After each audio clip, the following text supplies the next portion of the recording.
मृतक अनीता के दूसरे घर पे पहुंच चुके हैं, जहां पर उनके शव को लहसुन के खेत में जो है गड्ढा खोद करके दफना दिया गया था उनके पति के द्वारा। हम उनके अभियुक्त इंद्रपाल सिंह के इंद्रपाल जी के माता जी और मृतक जो है मृतिका के सास से हम बात करना चाहेंगे। जी माता जी, अपना शुभ नाम बताएंगी? अमरावती देवी इनका नाम है। जी माता जी, आपकी बहू को मार करके और लाकर यहीं गाड़ दिया गया था। आरोप आपके बेटे पर है, आपके बेटे हैं इंद्रपाल, उन पर आरोप लगा रहे हैं मायके वाले। वो अभी कहाँ हैं? आपके बेटे कहाँ हैं अभी? वो जेल चले गए, उन पर पुलिस कार्रवाई हो रही है। तो आपको पता नहीं है? तो पुराने घर में हत्या हुई, नए घर के पीछे ला करके बहू को दफन कर देना, इस पर क्या सोचती हैं आप? किसी को मारने का अधिकार है? नहीं तो हम जानबे ना करते, जोइबे ना करते। अच्छा माता जी, ये बताइए, ऐसा कहा जा रहा है कि वहाँ जहाँ बाहर रहते थे आपके बेटे, वहाँ पर दूसरी उन्होंने शादी रचा रखी थी या ऐसे तमाम उनके मायके वालों ने आरोप लगाया है, तमाम समाचार पत्रों में है। नहीं। अच्छा ये बताइए, उनके बच्चे आए थे यहाँ? आए थे। अच्छा, वो अपने माँ से मिलने जाते थे बराबर? नहीं। क्यों? कभी नहीं। क्यों बेटे को, बच्चों को माँ से दूर रखा जाता था? क्यों रखते थे? इंद्रपाल, आप नहीं, इंद्रपाल जी इसके हम पूछ रहे, क्यों रखते थे? तो भाई रखबे ना करी, बनाबे खिएबे ना करते रही ना। बनाती खिलाती नहीं थी? हो नहीं, मोर जगह जानती ना तो लड़का का जाने। अच्छा अच्छा, जैसा इनका कहना है कि वो माँ को मर्द को भी कुछ नहीं समझती थी, और जिससे कि बच्चे को रख करके मैं ही खिलाती पिलाती हूँ, बाहर पढ़ते हैं और अभी आए हैं ना। मायके वाले झूठ बोल रहे हैं। इनका साफ कहना है कि मायके वाले जो हैं आरोप लगा रहे हैं कि वो जो है आखिर नहीं है, शादी हुआ है, लेकिन आपके बड़ी बहू की हत्या तो हुई है, लहसुन के खेत से निकली है उनकी बॉडी। पुलिस ने कार्रवाई करके, तो सब सामने है, तो कुछ प्रत्यक्ष को प्रमाण चाहिए नहीं। तो क्या लग रहा है, आपका लड़का दोषी है कहीं ना कहीं इसमें है?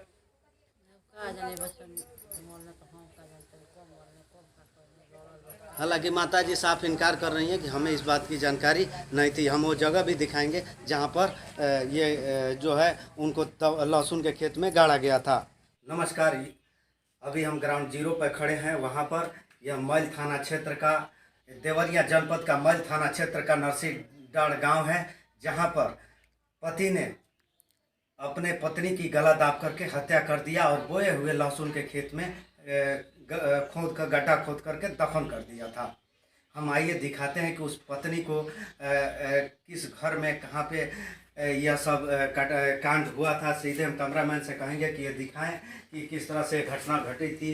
ये देखिए, ये लोहे की सीढ़ी है, इसी सीढ़ी से पत्नी का आना जाना और दैनिक जीवन का गुजारा चल रहा था, और इसी में यह रहती थी। ये जो ताला बंद कमरा बताया जा रहा है, ये भी उसी में वो रहती थी। और इधर इनका ये जो कमरा है, इसमें भी रहती थी। तमाम गैस सिलेंडर, चूल्हा वगैरह इसमें दिखाए जा रहे हैं। ऐसा बताया जा रहा है कि पति ने इसी घर में जो है कि उनका गला दबाकर हत्या कर दिया। हत्या क्यों हुआ, हम आपको जो हमें जानकारी मिल रही है छन छन करके, उसमें यही आ रही है कि पति और पत्नी और वो मतलब किसी और औरत से इनका बाहर में संबंध था। संबंध के चलते इन दोनों में दुराव हो चुका था। ये पुराने मकान में रहते थे, ये उनकी पत्नी यहाँ रहती थी, और वह जो है एक नया मकान गांव के बाहर बना हुआ है, उसमें रहते थे। किसी बात को लेकर के पुनः अनबन हो गई, और जो है कि घटना मौत के अंजाम तक जा पहुंची। सबसे बड़ा मानवता को दर्दनाक देने वाला अगर कुछ चीज़ रहा तो उसको एक बोए हुए लहसुन के खेत में गड्ढा खोद करके उसको दफन कर दिया गया। जहां पुलिस ने सूचना पाकर मौके पर जब कार्रवाई शुरू की तो उस शव को कब्जे में ले लिया और पोस्टमार्टम हेतु भेज दिया, और साथ ही अभियुक्त पति को भी गिरफ्तार कर जेल भेज दिया है। इसके आगे भी हम उस घटना, वो जहां पे दफन की गई थी, वो जगह भी हम दिखाने का कोशिश करेंगे कि आखिर यह महिला के साथ कौन कौन सी परिस्थितियां बनी। क्या एक ही व्यक्ति द्वारा इतना बड़ा कार्य को अंजाम दिया जा सकता है? कि क्या है, ये तमाम तरह के सवालात हैं जिन्हें अभी हालांकि जांच चल रही है, पुलिस की जांच निरंतर आगे बढ़ रही है। अब उसके बाद ही कुछ कह पाना मुनासिब होगा, लेकिन हम आगे उनके घर वालों से भी बात करेंगे, वो जगह भी दिखाएंगे जहां पर ये जो आप गड्ढा देख रहे हैं, यह जो गड्ढा है पुलिस ने खोद करके निकाला है। इसी लहसुन के खेत में, लहसुन दिखाइए, इसी लहसुन के खेत में 17 तारीख को अमृता की गला दबाकर हत्या कर दी गई और इसी लहसुन के खेत में उनको गड्ढा खोद करके दफन कर दिया गया। और यहीं पर पुलिस जब सूचना पाई, मायके वालों ने तहरीर दिया, तो जाकर के उस पर कार्रवाई करते हुए पुलिस ने तत्परता दिखाई और शव को बरामद कर लिया पति के निशानदेही पर और अत्यंत परीक्षण के लिए भेज दिया है और अभियुक्त को गिरफ्तार करते हुए जेल भेजने की कार्रवाई कर चुकी है। ये वही घटना, यह अमानवीय कार्य है। देखिए लहसुन का खेत है, कितना सातिराना दिमाग है।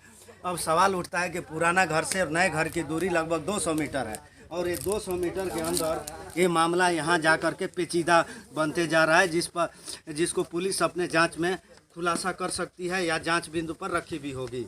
ये वही जगह है जहाँ पर आपको बार बार दिखाना है, लहसुन है, इसी खेत में उन्होंने ला करके दफन कर दिया था गड्ढा बना करके। और पुलिस जब सूचना पाई है तो गड्ढे को पुनः खुदवाया है और यहाँ से शव को कब्जे में लेकर के अगली कार्रवाई के लिए भेज दिया है।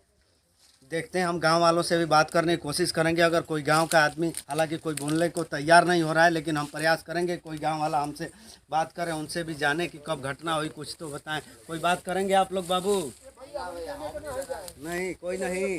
गांव के लोग हालांकि देखिए वो मामले से पहला इनकार कर रहे हैं। हो सकती गाँवी बात हो कि कोई ये ना हो जाए, लेकिन जो भी सत्य यही है, जो भी दिखाई दे रहा है, प्रत्यक्ष को प्रमाण नहीं चाहिए। लेकिन एक पति पत्नी के विवाद में एक तीसरे का अफेयर चर्चा में आ रहा है कि इनका तीसरे से मतलब दूसरी पत्नी से इनका प्रेम प्रसंग था, जिससे वो बाहर में रहते थे वहाँ, और यहाँ पर अपने पहली पत्नी को उन्होंने लगभग छोड़ के रखा था, पुराने मकान में रखा था। जो मकान की स्थिति है, जो रहन सहन की स्थिति है, बहुत ही दयनीय दिखाई दे रही थी, जो कि जिससे अक्सर टकराहटें बनी रही होंगी। और इन्होंने आवेश में आकर के, चाहे जैसे भी साजिश की तरह हो, जैसे भी हो, उनकी हत्या को अंजाम तक पहुंचाया।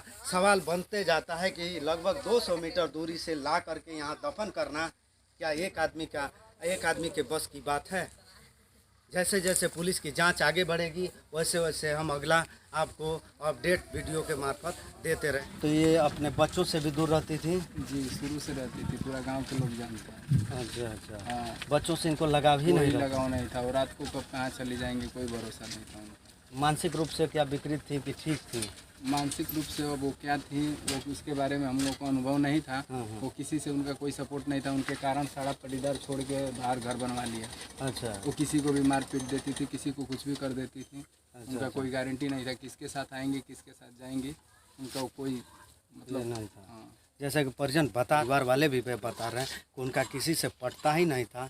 लगातार विवादों से जो नाता उनका बना हुआ था, जिससे बच्चों का बचपना भी छीना, हॉस्टल में रख करके पढ़ाना पड़ा। और अभी भी कष्ट काटते हैं ना, हम लोगों को पता है। जैसे कि उनको मरवाने के लिए वो प्लान की थी। एक आरोप लग रहा है उनको। हाँ, वो मरवाने के लिए, उससे पहले भी उनको एक आरोप लग रहा है कि उनकी दूसरी शादी हुई थी। गलत बात है। वो कहीं दूसरी कहाँ है उनकी बीवी? कौन बोल रहा है? कहाँ है उनकी बीवी? बताए ना, कोई दिखाए कि उनकी बीवी है। और कोई तो इनके मायके वालों ने स्पष्ट लिखित तहरीर में दिया है। वो दिया होगा तो दिखाएगा ना, कोई प्रूफ तो होगा, कोर्ट में हुआ है, कहाँ है बीवी, कोई फोटो वगैरह कुछ होगा ना उसका। जैसा सवाल अब यहाँ से खड़ा हो जाता है के लिए कुछ भी कह सकता पूरे है। परिजन इनकार कर रहे हैं कि दूसरी उनकी कोई पत्नी नहीं थी, लेकिन वहीं मायके वालों का सीधा आरोप है, जिस पर पुलिस ने अभियोग पंजीकृत करके अभियुक्त को चालान कर दिया है। लेकिन ये बताइए कि यहाँ जो लहसुन के खेत में एक आदमी से संभव लगता है कि वैसा काम हो जाए? सर, हम लोग को जानकारी नहीं था। आपको कब जानकारी हुई? हमको कल जानकारी हुआ। कल मैं गाड़ी खड़ा किया था, मैं गाड़ी चलाता हूँ, दिन भर गाड़ी पे रहता हूँ। तो कल सुबह हम देखे यहाँ पे, और उसके बाद से लोगों के मुंह से सुन के मुझे जानकारी हुई। बाकी कोई इसके बारे में जानकारी नहीं थी। जैसा बताया जा रहा है कि उनका किसी से पटता नहीं था, तो यहीं से समाज की एक